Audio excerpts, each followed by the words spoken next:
When we look at Project Honor and we look at what the forces have been doing, one of your big messages is that the approach has to be more victim conscious. It's got to be more conscious of the impacts on victims, people who come forward and allege sexual abuse or harassment.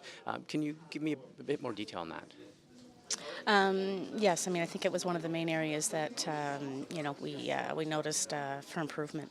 Victim support being an area that we noticed the design and implementation of Operation Honor really wasn't with a primary focus on victim support, and as a result, we noticed that while victim support services were available, they weren't well coordinated.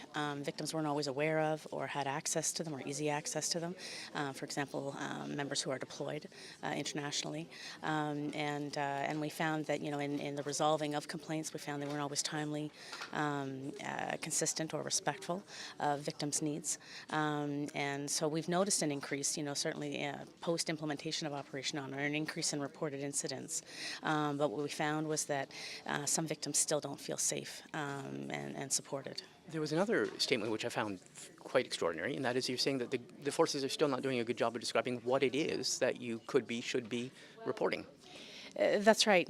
There seems that the definition of inappropriate sexual behavior as defined by the Canadian Armed Forces is quite broad.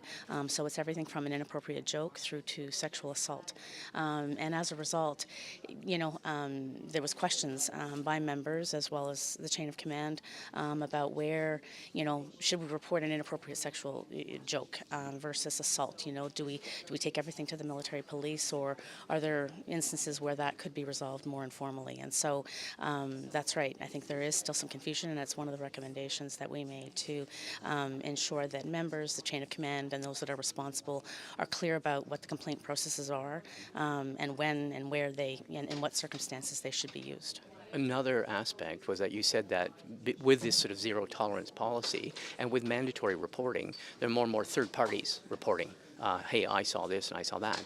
But that's catching, there's an unintended consequence, and that's catching some people who are potentially victims of inappropriate behavior, but who did not want to go through the full initial military police investigation. Can you describe that problem? Yeah, the duty report requires witnesses and victims to come forward and to report incidents of inappropriate sexual behavior.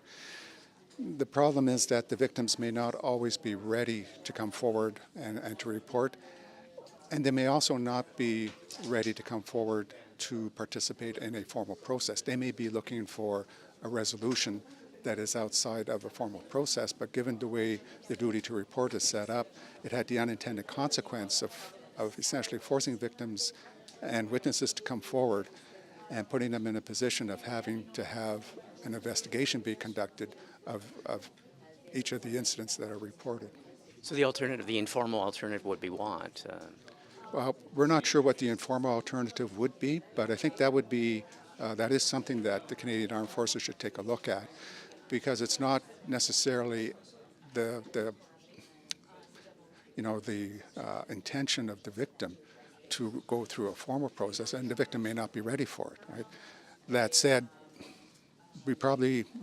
the Canadian Armed Forces probably shouldn't, and no organization should overemphasize the informal process, because with that comes a lack of transparency. Right? I guess, though, one of the things you mentioned is that the unintended consequence, if people are feeling that they don't want to go to the full military initial investigation, military police investigation, is that people are not coming forward. Is that a problem? That's right, and that's something that we talk about in the report, and and that by discouraging victims from coming forward, it's an unintended consequence, but it means that the members, if they're not comfortable, and they're not coming forward, they're not getting perhaps the support that they need, and the forces then also, with underreporting, doesn't know the full extent of the problem, and those perpetrators that are out there may continue to harass and or intimidate other victims. Last question, I think I know the answer. A lot of these things lead to the debate that's out there, and that is whether the military should be giving these investigations to an outside third-party independent body and not the military police. Is that within your purview? Is that something you commented on? No, it's not something that we examined in this report, and not something we can comment on at this. That's a political decision for the military and the government to do. That's right. Okay, on that note, thank you very much for speaking with us. Thank you.